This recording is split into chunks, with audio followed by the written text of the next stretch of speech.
Breaking news! Things are heating up behind the scenes for the Pittsburgh Steelers, and I have a few crucial points to discuss with you today. We know this offseason has been a whirlwind, and there are still a lot of things that can and probably will shake things up before the regular season starts. But what have I learned in the last few hours? It could change everything. Now, before we go any further, make sure you've already hit that like button, but only do so if you'd like to see Amari Cooper in a Steelers jersey. If your answer is no, comment below why and which player you think should join Mike Tomlin's team. Your opinion is very important to us. Man, talking about names that could come, you won't believe one in particular that's been talked about a lot behind the scenes. We'll get to that in a bit. Now, let's get right to the heart of what's brewing in the Steel City. The talk in the Pittsburgh Steelers wide receivers room is reaching a boiling point, and it's not just because of the usual offseason speculation. This time, it's about two big names, Odell Beckham Jr. and Amari Cooper, and how their situations, or rather, the lack of serious movement around them, reveal everything you need to know about Pittsburgh's offensive strategy heading into 2025. Let's start with OBJ. Yes, you heard that right. Odell Beckham Jr. has been linked to the Steelers,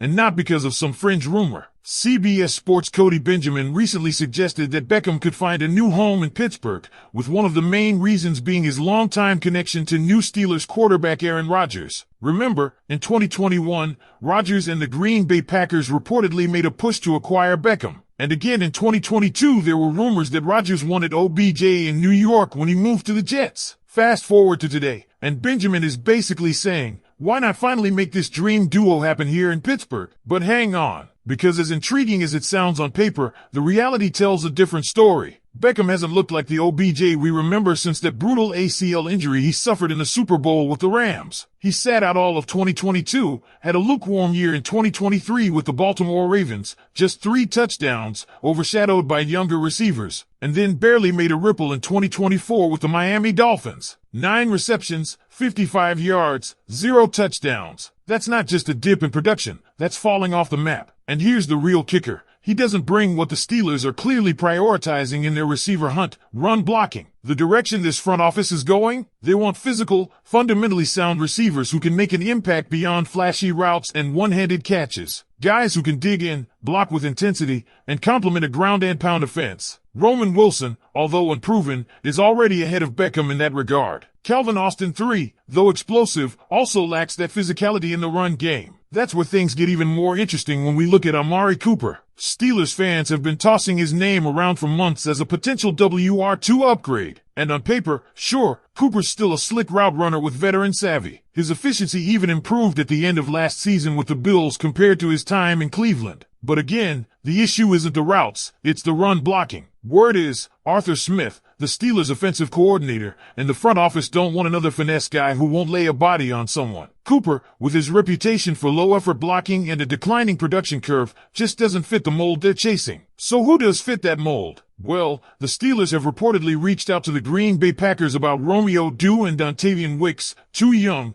tough receivers who don't shy away from blocking duties and have already shown they can run clean routes. The team's also been sniffing around Trey Palmer from the Tampa Bay Buccaneers. He's not a big guy, about the same size as Roman Wilson, but he's known for playing with tenacity and delivering hits in the run game. John Mechie from the Texans is another name to watch. He hasn't had much opportunity yet, but he's a strong route runner with solid run-blocking ability. And then there's Gabe Davis. The Steelers brought him in for a visit, and while they didn't sign him, likely due to recovery concerns from last season's injury, he's exactly the kind of big-bodied, dual-threat receiver that could slot right into this offense if he gets healthy in time for Week 1. But let's not ignore the wild card in the room, Aaron Rodgers. This entire offseason, the narrative around Rodgers being a bad teammate has been taking hits left and right. And guess what? His current teammates in Pittsburgh, they're buying in, and they're buying in hard. Long snapper Christian Kuntz recently said Rodgers has been nothing but cool and respectful, calling him just another dude, but one who also happens to be a 4-time NFL MVP. That kind of respect from inside the locker room matters, especially for a team that's looking to pivot from last year's overabundance of forced positivity under Russell Wilson. The Rodgers factor is changing the entire vibe in Pittsburgh. Instead of surface-level hype,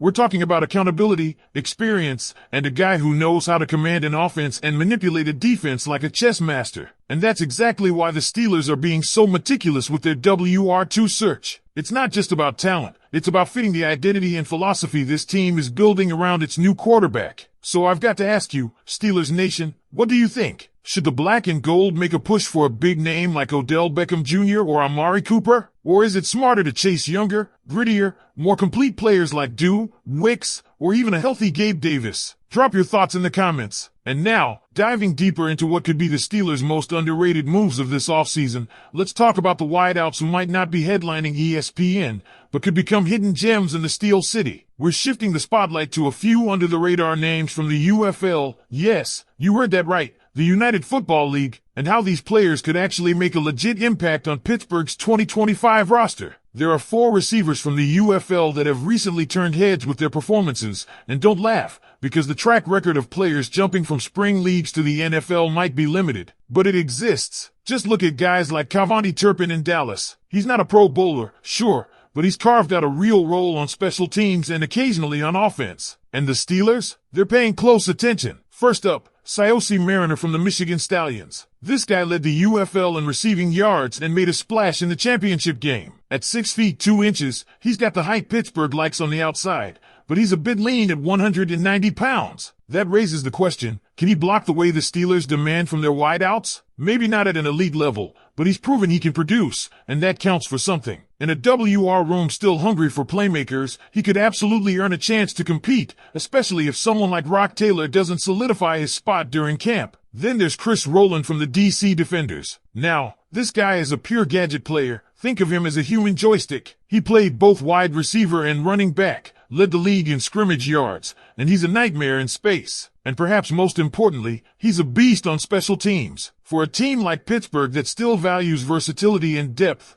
Rowland could sneak onto the roster as that do-it-all weapon, especially if he shines in preseason reps. But here's where it gets nostalgic. Deontay Cain. That's right, a former Steeler making waves in the UFL. Cain played for Pittsburgh back in 2019 and even caught passes from Duck Hodges that alone should earn him some kind of badge of honor. He's older now, hasn't been in the NFL for a bit, but he's bringing size, experience, and familiarity with the Steelers culture. He's probably the safest option of the UFL bunch if you're looking for someone to come in and compete as a 6th receiver who knows how to run solid routes and contribute as a big body. And rounding out the list is Cornell Powell, also from the DC Defenders. Like Rowland, he had a big UFL season and showed up in a major way during the title game. Powell's another undersized guy, but he's explosive, polished, and clearly trending upward. While the Steelers might hesitate to add another smaller receiver, especially when they already have Roman Wilson and Calvin Austin III, Powell's talent could be too intriguing to ignore. Either way, things are getting real in Pittsburgh,